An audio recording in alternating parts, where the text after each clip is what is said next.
akta PPAT terhadap tanah yang memang terletak di dalam daerah kerja kita, tapi kita tanda tangannya jalan-jalan keluar daerah kerja. Kita tanda tangannya di Jakarta misalnya, kita tanda tangannya di Bogor. Kalau di di notaris jelas ada ketentuan bahwa kita dilarang menjalankan jabatan di luar wilayah jabatan kita. Notaris jelas ada ketentuan itu ya, jadi berkaitan dengan wilayah kewenangan berkaitan dengan wilayah jabatan, notaris jelas. Jadi kalau itu dilanggar, kita tahu aktenya tidak mempunyai kekuatan pembuktian seperti akta yang hanya mempunyai kekuatan pembuktian seperti akta yang dibuat di bawah tangan. Nah, sekarang bagaimana kalau dengan PPAT tadi? Ya. Apa akibat hukumnya kalau akta itu kita tanda tangan di luar?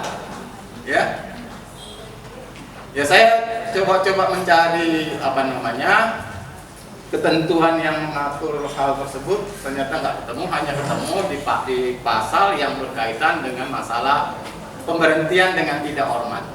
Ya, jadi ada salah satu pasal ketentuan bahwa PPAT itu bisa diberhentikan dengan tidak hormat kalau dia melakukan pelanggaran berat. Salah satu pelanggaran berat adalah yang diatur di PP 37 itu adalah kalau dia menandatangani akte di luar daerah jabatan. Nah, itu berkaitan dengan PPAT-nya. Jadi bisa diberhentikan dengan tidak hormat kalau kita tanda tangan akte sebagai di luar daerah kerja kita itu diatur di PP 37. Tapi ada sanksinya pemberhentian. Jadi di larangan itu dicantumkan di ketentuan yang mengatur pemberhentian PPAT dengan tidak hormat. Jadi karena dia kalau melakukan pembuatan aktif di luar daerah kerjanya dia diberhentikan dengan tidak hormat, berarti ketentuan itu merupakan suatu larangan. Beda dengan notaris, jelas dilarang. Jadi kita tahu ini larangan. Kalau dilanggar akibatnya ini kepada notarisnya, akibatnya ini kepada aktenya. Ya. Nah, tinggal lagi berkaitan dengan PPAT-nya bagaimana? Ya. Apakah membuat akta di luar daerah jabatan itu termasuk pelanggaran mengenai bentuk? Kan itu.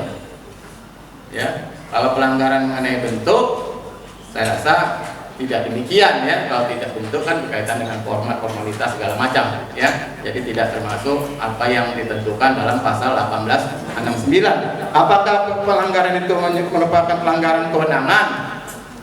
Ya kan? Berwenang nggak kita tadi saya sudah katakan kita dibatasi terhadap objek yang ada di daerah kerja kita.